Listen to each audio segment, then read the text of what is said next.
All right, welcome back. Thank you for staying tuned. Now something equally interesting, and I'm sure a lot of people would be interested in this. Nigerian football. There's quite a lot happening in Nigerian football. Of course, our teams are doing quite well. The Super Eagles are preparing, we hope, we'll find out in a while, preparing for the Cup of Nations, the Africa Cup of Nations, as it's AFCON, I believe. Yeah. And then, of course, the Falcons are also preparing for the World Cup. After their successes. After their success. The under-20 team is also at the final, I believe, of the WAFU tournament. So it's looking good from where we are. It's looking good from where we are. But let me start by introducing our guest, the president of the Nigerian Football Federation, Pinnick. Thank you so much for joining us this morning. Thank you for having me. Always a privilege. Of course, Mr. Pinnick is first vice president. We always keep forgetting that part. First vice president of the Confederation of African Football, CAF. So those two hats. But today we're more concerned about your NFF hat because we're talking about Nigerian football and its development. Now, the one thing that runs through all the successes we've had so far is that commentators say we're lucky, but that the talent is there, but that there needs to be a bit more preparation. Some of the players have also talked about it. So maybe the way to kick off is to ask, what are the plans for these big tournaments that we're hoping to participate in? Yeah, thank you very much. I don't want to agree completely with the fact that they say we are lucky. You know, we are trying to develop what's called a very solid foundation for Nigerian football. And it's clear, it's not just you see Nigerian teams qualifying or winning laurels or topping their groups. It's all geared, you know, trying to create that foundation. You know, I give an example. When I was in Delta, we created what's called the Delta State Sports Commission. Today, if you look at the National Sports Festival, Delta is topping. And I can assure you in the next 100 years, Delta will keep coming #1. Why? Because we established that foundation. It's the same idea we are bringing to Nigerian football, to have that critical element of very solid foundation, you know, and that's what we have done. What do I mean solid foundation? Our scouting policies, our preparations, you know, welfare of the players, making everybody happy, making everybody have a mindset. The mindset is we are Nigerians, we have to make Nigerians proud. You know, if you see that spirit of Niger, if you look at our new jersey, there's the training kit, you say Niger, what does that encapsulate? Strength, vigor, resilience, and that's what we are known for. So all those are things that you build the mental capacity of the players. It's not just saying preparation. We have done everything, and that template is what we've been using. You know, from the beginning, from the Super Eagles, now the Super Falcons. I can assure you, when we look at even after they're qualified, that day they qualified, how they meet with the technical crew, and it's not just celebrating. I say now the work starts today. What do? Now, we have only 2 windows before the World Cup. If we play only 2 matches for the World Cup, we might not have the best, so let's go for tournament. In January 14, the Super Falcons will be going to China for a 4-nation invitational tournament, where they'll be playing Korea, who coincidentally is in their group. They are playing Canada, and they'll be playing China. These are some of the biggest teams. In April, the Super Falcons will be going to Cyprus, where they'll be playing under 4 teams. So that's very solid preparation.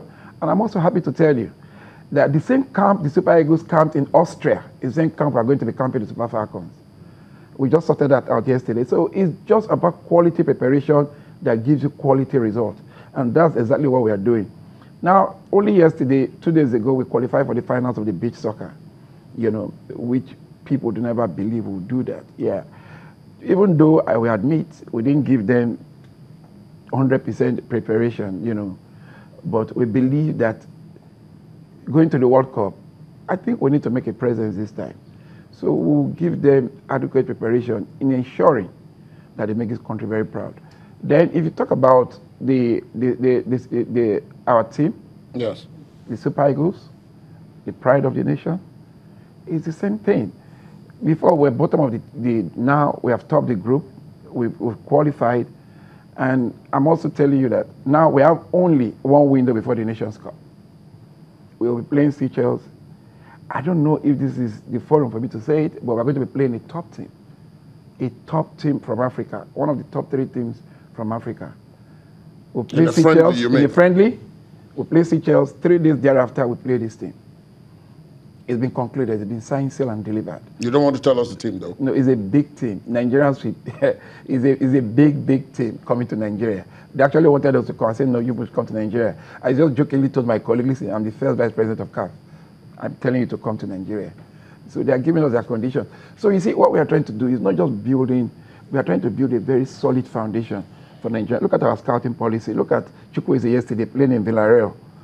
All those are players that went through the ranks of under 17. This is scouting, your scouting policy. Maybe you should tell us more about that, because there have been concerns raised about how you go about your scouting policy as against the need for some segment of society asking that perhaps our Falcons, for instance, have got too many old players, and it's time for you to begin to look at ways to have injected young blood into it. That's strange. If you say old players, Nigerian national team, the Super Eagles have the youngest. Listen, the Falcons. The Falcons. Yeah, I'm telling you, yeah, it's the same scouting policy we are going to introduce. The players have been there, but now we're looking at building the future Falcons around Asisat, Ajibade.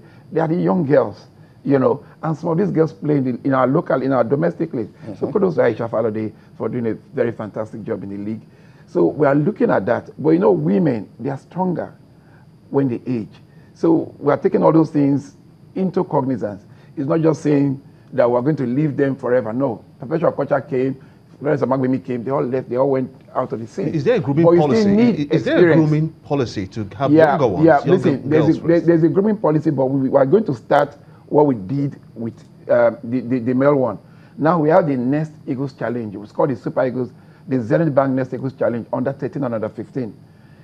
I can assure you, 8 of those players that are featured in our under 15 are presently in our under 17 team. Fantastic players. And what does that do to us? You cannot doctor any age. There's not like age cheat. We go to their parents, we have their birth certificate, and that is it. They are young. If you see our under 17 team, you think they are your kids, brothers, you know, they are your children. They are young. And I'm very happy about that. When we didn't qualify a couple of years ago, I said, listen, I want when Osondu will be Osondu. I want when a Nyota will be a Nyota.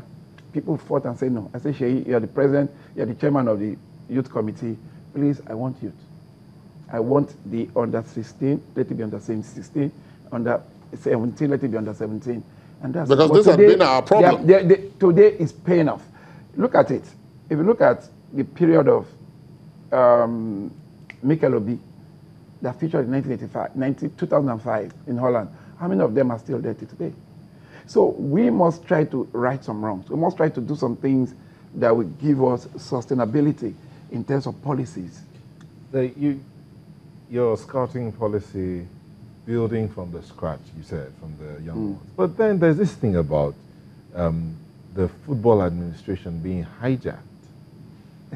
Are you under any, are you a hostage? Or are you the one that has hijacked football administration? You see, if you look at my language. Let me use the word. That's been hijacked by a cabal. Which cabal? I just like everything cabal, Nigerians. You see, I love this country, trust me. If you work alone, you see, since I've been talking, I've never used the word I use the word we. And what does we encapsulate? Myself, Sheya Q, Michelle Udiko, Dr. Sanusi Mohammed, General Secretary, members of the Executive Committee. If you consult, if you want to carry everybody along, they say it's a cabal. If you want to do it alone, they'll say, listen, this man doesn't carry people along. You know, so what do you want us to do? But I can tell you outrightly, it's a blatant falsehood.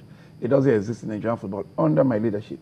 We believe we are one unit. We believe, and I always make it known, not just to the players, to the administrators, that we must always think of Nigeria first in anything we are doing. It's very epochal. It's very, very key to whatever we want to achieve. You must have that. You must have that inbuilt. Something that will tell you that, listen, I'm a Nigerian, this must work. It's a psychological thing, but let it work. And that's what I say to all of them in all our meetings. Are you implying you're building you're institutionalizing teamwork in administering football area. So what happens when you're done with your term? And you go, would that continue? Or is it something that will be... I've said it clearly. I've said it openly. When I got re-elected, even though I'm eligible to continue, I've said it clearly, I'm not going to continue. After 4 years, I'm done. I think I've paid my dues 8 years, Nigerian football, by God's grace. No, but now, at that point, I'll have to interrupt you because when that happens, and I'm not accusing you of anything yet, but when that happens, especially at the continental and world level, you find that the administrators have a way of staying long. No. Listen. Beyond what they want, they end up staying very long. No, listen. I have businesses. I don't live on football. I have a beautiful family, a beautiful wife, kids. I mean, they hardly see me, you know.